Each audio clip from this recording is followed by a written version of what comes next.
Welcome to the Wild About Turkey Hunting podcast, a show for those who love the thrill of that first morning gobble, who love sharing the outdoors with a close friend, and for those who never want to stop learning about this awesome ritual we call spring turkey hunting. I'm Josh Davis, I'm wild about turkey hunting, and I bet you are too. Thanks for joining, let's get started. When you've hunted turkeys long enough, you stop thinking of them as just birds and start thinking of them as individuals. Every gobbler has a personality. And if you treat every gobbler the same, you're going to spend a whole lot of mornings hearing gobbles and a whole lot of afternoons explaining why you didn't tag out. So today I want to talk about 6 different gobbler personalities you're almost guaranteed to run into at some point, how to recognize which one you're dealing with, and what it really takes to put each of these birds on the ground. But before we go any further, there's an important stipulation that needs to be said out loud, because it'll save some folks a lot of frustration. A gobbler's personality isn't locked in stone. The bird that charged in yesterday might act completely different tomorrow. Weather changes, pressure changes, hens change. And the gobbler can be bold one morning and cautious the next, talkative at daylight and silent by mid-morning. That's not him changing who he is, it's him responding to what's happening around him. And the key isn't labeling a bird forever, it's recognizing what version of the bird showed up today. That idea is something you hear over and over from experienced hunters. They'll tell you that the worst thing you can do is fall in love with yesterday's hunt. You come back expecting the same behavior, make the same setup, run the same calling sequence, and wonder why it falls apart. Turkeys live in the moment, and the ones that survive do so by adapting. The hunters who kill them do the same. So let's look at gobbler type number 1, the yes sir Tom. Let's start with the one that gets everybody hooked. This is the bird that makes turkey hunting feel easy. He gobbles on the limb, you hit him with a yelp, and it's like you flipped a switch. He answers hard, cuts you off, and before you even get settled, you can tell that he's coming. Every gobble is closer. The woods feel alive. Your heart rate's climbing. And this bird isn't asking questions. He's not negotiating. He's convinced you're exactly what he's been looking for, and he's on his way to meet you. I remember hearing Michael Waddell talk about one of these birds years ago, laughing about how sometimes the hardest part of killing a gobbler like this is believing that it's actually happening. But he's also quick to point out that those same birds are often the ones that'll humble you the very next morning. A tom that ran in yesterday can wake up henned up, pressured, or cautious today. It doesn't mean you did something wrong. It means that the bird changed, and now you have to change with him. The biggest mistake people make with that bird is getting in their own way. They call too much because the bird is responding well. They shuffle around trying to get more comfortable because they think they've got time, or they rush the shot because everything is happening faster than expected. With a bird like this, less really is more. Once he commits, your job is to shut up, sit still, and let him finish. He's already made the decision for you. All you have to do is not mess it up. This is the tom that convinces people turkey hunting is easy. And here's how to recognize him. He gobbles aggressively and often. He cuts you off mid-yelp. Directional gobbles get closer every single time.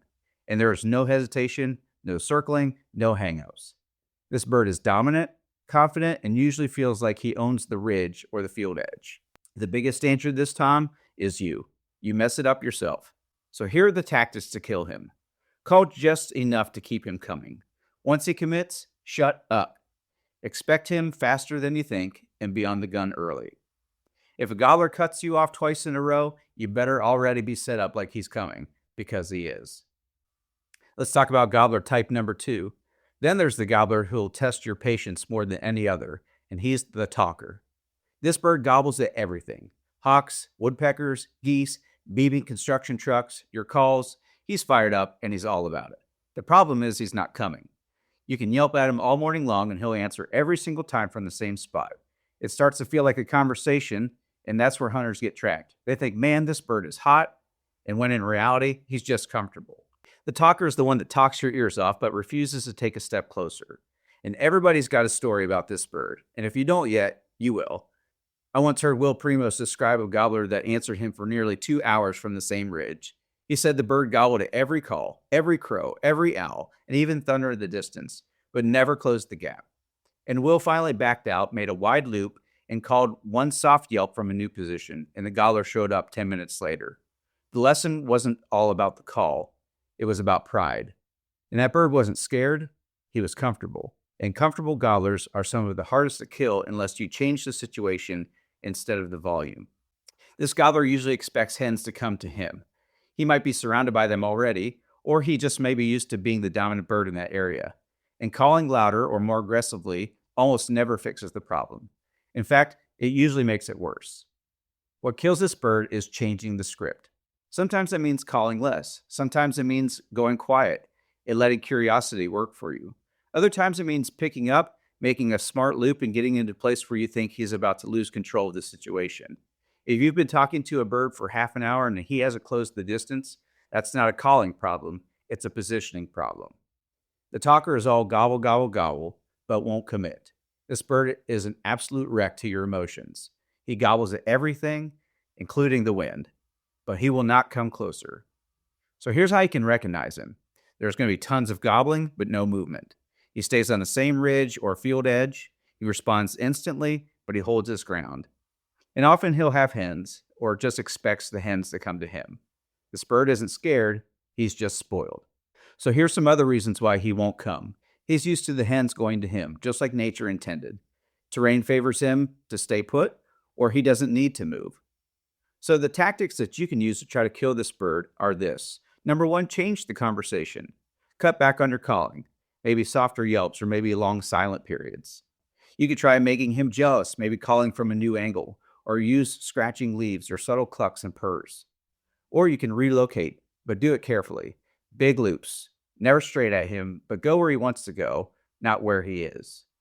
So the proposed solution is this. If a bird gobbles hard for 30 minutes and never closes the distance, you need to move, not necessarily call louder.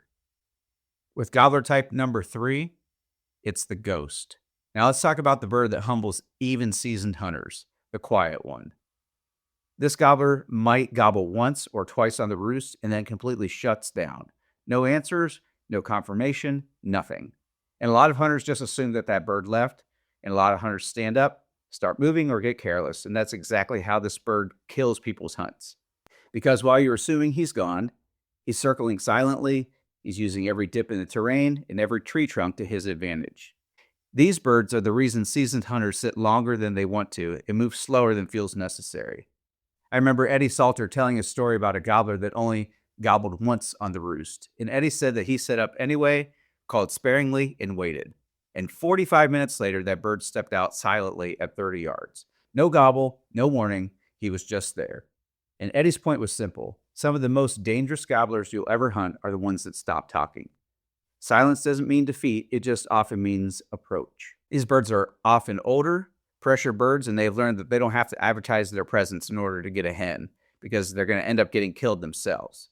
The key with a bird like this is believing he's still there, even when everything goes quiet. You set up like he's coming. You watch your sides. Don't overcall. And you stay ready long after you think you should. More often than not, you can kill a quiet bird. And it happens when you least expect it, because he was there the whole time. So the ghost gobbler is sneaky, he's quiet, and he's crafty. This is the time that makes you question your life choices. He gobbles once, maybe twice, and then disappears. And then, all of a sudden, he's standing at 30 yards, silent. So here's how you can recognize him. He gobbles on the roost, but goes quiet after fly down. No response to aggressive calling, and then just shows up without warning. And these birds are usually old birds and educated. But here's why they stump hunters. Because they circle silently, they use terrain perfectly, and they wait for you to mess up. But here's some tactics you can use to kill him. Call sparingly, set up where you expect him to come from, not where you just last heard him, and watch your flanks. Assume he's coming in even when it's quiet. And if I could offer a key adjustment, it's this. If a bird goes quiet after responding well, do not assume he's left. Sometimes silence means he's already on his way. So let's look at gobbler type number 4, the speed bump tom. Another gobbler personality most hunters know all too well is the one that comes in perfectly until he doesn't. This bird gobbles, works towards you, and does everything right. You can hear him drumming, you know that he's close, and when he hits an invisible wall, 60 or 70, maybe 80 yards out, he won't take another step. He struts and gobbles and waits. But this isn't stubbornness, this is expectation. Somewhere along the line, this bird learned that hens come to him up to that exact spot. And it might be a fence or a creek or a logging road or a thick edge of brush, but it's his stopping point. He comes in and he gobbles hard, and you can hear him drumming, and then he just stops out of range like there's an invisible fence. Preston Pittman once explained this perfectly when he said, most hang-ups aren't stubborn birds. They're birds waiting on a hen to do what hens have always done. He told a story about a gobbler that stopped by a creek every single morning. And the day he finally killed that bird was the day he set up on the far side of the creek before daylight. The gobbler never knew he crossed his comfort line until it was too late. Killing this bird means beating him before he gets there. That can mean setting up past the obstacle if the terrain allows. It can mean choosing a setup that forces him to break out of his comfort zone without realizing it. And it almost always means calling less the closer he gets. The more you call from one spot, the more convinced he is that the hen should finish the job. If you can keep him moving without giving him a reason to stop, you can kill him. If you let him reach his line in the sand, you're probably shaking your head as he walks away. So the speed bump gobbler comes in, then just stops out of range. This bird is going to do everything right until he doesn't. He'll gobble, he'll come in hot, he'll close the distance, and then he'll hang up 60 to 80 yards every single time. Here's how you can recognize him. It's going to be a consistent hang up distance. Or maybe he often stops at fence lines or creeks, thick brush, terrain changes. This isn't stubbornness. Again, this is expectation. He expects the hen to cross the obstacle, to finish the distance, and to reveal herself. But there are tactics you can follow to kill him. First, set up past the obstacle if possible. Number 2, use terrain to force even closer movement. And number 3, call less the closer he gets. And you might even consider scratching leaves behind you. Kill this bird before he reaches his stopping point, or don't let him see the stopping point at all. Now, for gobbler number 5, it's the backpedaler. And finally, here's the bird that's the most frustrating of all. The gobbler that gobbles his head off and moves farther and farther away every time that you move closer. You think you're closing the gap, and then he sounds off again, farther. You reposition, cut the distance, and he does it again. He's loud, he's confident, and he's gone. This bird is often with hens or moving in a direction that he's already committed to. Chasing him feels productive, but it rarely is. Shane Simpson once laughed about a bird like this and said that gobbler isn't running from you, he's taking you on a walk. He finally killed that bird by figuring out where the hens wanted to go mid-morning, slipping ahead of them, and then setting up without making a sound. The gobbler gobbled his way right back into range, completely unaware he'd lost control of the game. And the solution with this bird is to stop playing his game. Instead of following, you figure out where he's going and you get there first. You intercept him. You set up and you wait. Sometimes you don't even call. You let his curiosity or his routine bring him into range on your terms and not his. This bird isn't scared. He's just in control. And the only way to kill him is to take that control away. The backpedaler is the gobbler who moves away every time you move closer. And this bird is cruel. You close 100 yards and he gobbles further away. You cut the distance and he's even further. Again, he's still gobbling his head off. And again, here's some ways that you can recognize him. Gobbles increase in distance. He moves opposite of your advances, and he's often traveling with hens. He's loud, he's confident, but he's evasive. But there are tactics to kill him. First of all, stop chasing. Get ahead of his travel route, set up and wait, and call sparingly, if not at all. Because here's the hard truth, that some birds just aren't meant to be chased. They're meant to be intercepted. Some birds aren't meant to be chased. They're meant to be intercepted. And there's one more personality that doesn't get talked about enough, but if you hunt long enough, you'll meet him. It's gobbler type number 6, the mid-morning opportunist. He's not the loudest bird on the property, he's not the dominant strutter at daylight, and he's not even necessarily the first one you hear, but somewhere between 9:30 and 11:30 when things start to feel slow, when other hunters head back to the truck, when the woods go quiet, he shows up. This gobbler doesn't like competition, he doesn't want to fight the boss Tom, he doesn't want to compete with a flock of hens that fly down, so he waits, and he drifts, and he listens. And when the dominant bird is tied up, when hens slip off to the nest, when the pressure fades, that's when he makes his move. And I heard Michael Waddell talk about birds like this, gobblers that never said a word at daylight, but come in silent and committed when the woods thinned out. He's mentioned before that some of the most killable birds of the season show up after most hunters have already mentally clocked out. And the mid-morning opportunist is patient. But here's what makes him dangerous. He often approaches cautiously. Not ghost level silent necessarily, not hang up stubborn, just deliberate and curious and testing. You might get a single gobble from him, and you might get a soft spit and drum, or you might get nothing at all until you catch movement. What separates hunters who kill this bird from those who don't is stamina. Most people hunt hard till 9 a.m., but very few hunt smart till noon. And the key with this gobbler is staying put longer than you think you should, especially if you know birds are in the area. Soft calling, scratching leaves, acting like a content hen that isn't desperate. He doesn't want chaos, he just wants availability. And here's where the earlier stipulation applies again. Sometimes this mid-morning opportunist is the same bird that acted like a talker at daylight. Sometimes he's a subordinate Tom that couldn't compete at 7 o'clock, but is bold at 10:30. Personalities shift as the pecking order shifts throughout the morning. Will Primo said that on more than one occasion, late morning birds are often the most honest birds of the day. By that point, the breeding rush is slowed, the pressure is settled, and what you're seeking is a turkey acting on opportunity instead of adrenaline. So how do you kill him? Well, you resist the urge to roam aimlessly. You identify high traffic areas, things like strut zones, travel corridors, logging roads, field edges, and you become part of the landscape. Again, just try soft yelps and long pauses, maybe some leaf scratching behind the gun.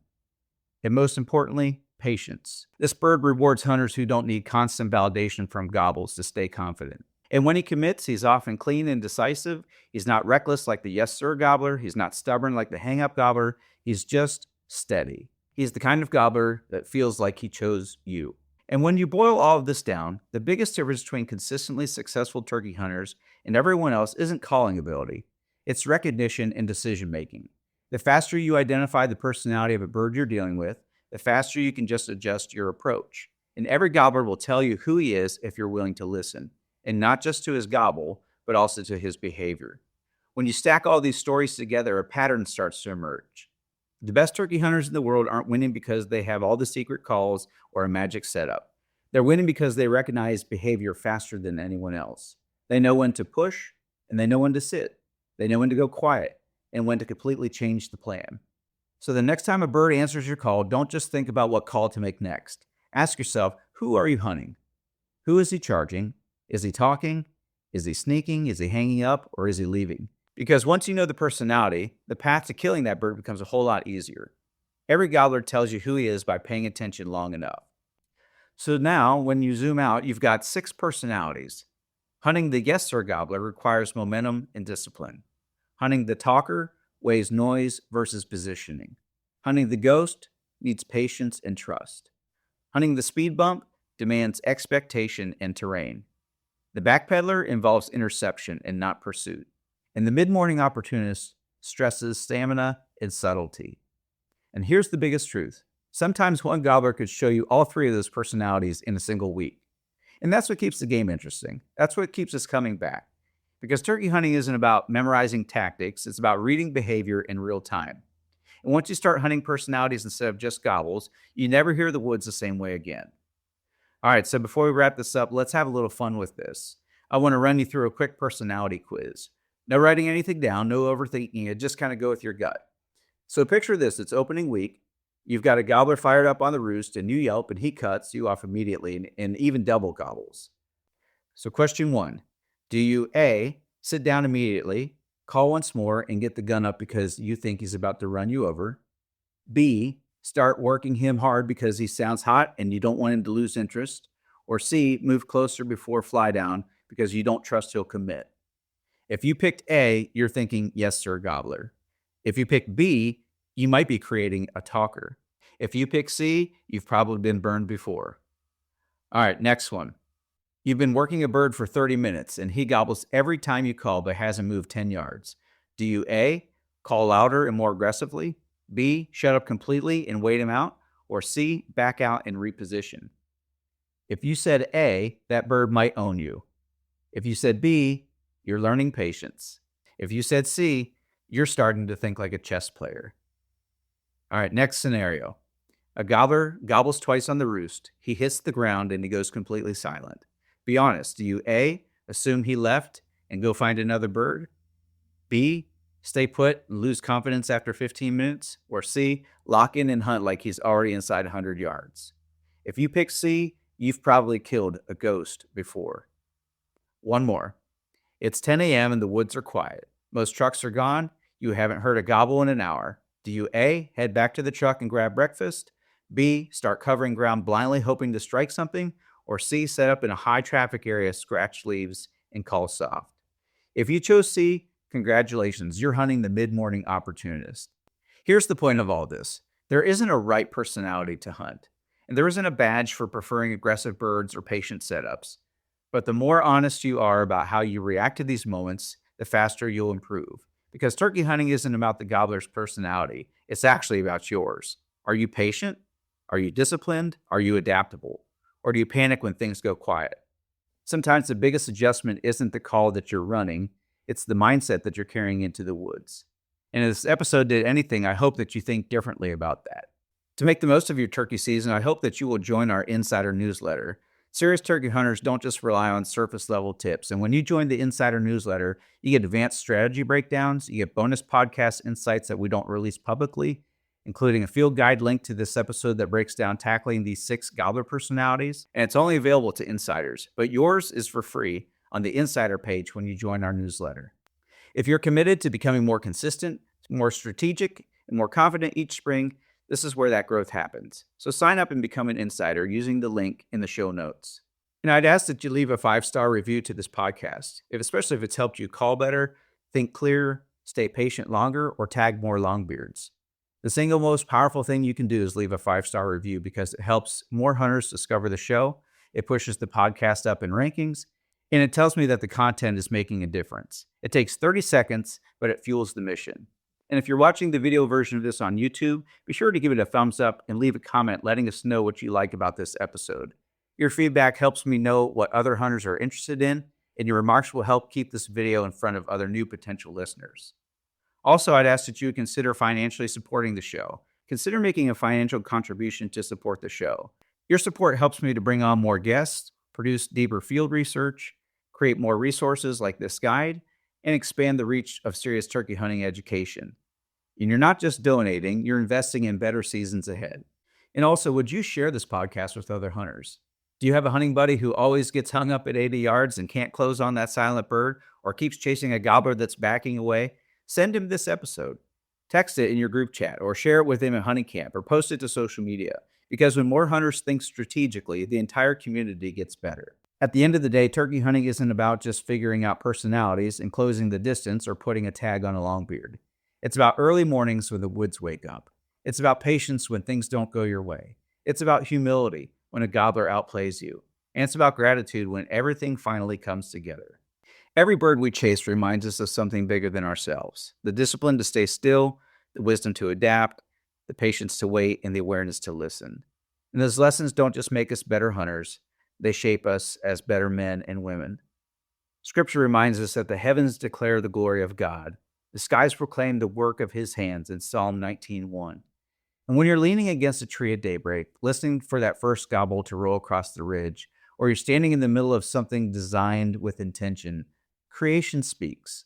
The woods will preach to you. And every sunrise is a reminder that we didn't build this, that we were invited into it. So yes, learn the personalities, adapt to the bird, sharpen your strategy, but don't miss the greater gift, the stillness and the beauty and the lessons and the provider behind it all. May your season be safe, may your patience be steady, and may your aim be true. And I hope that you always walk out of the woods thankful, whether you're carrying a bird or just a lesson. The pursuit is wild. Never stop learning.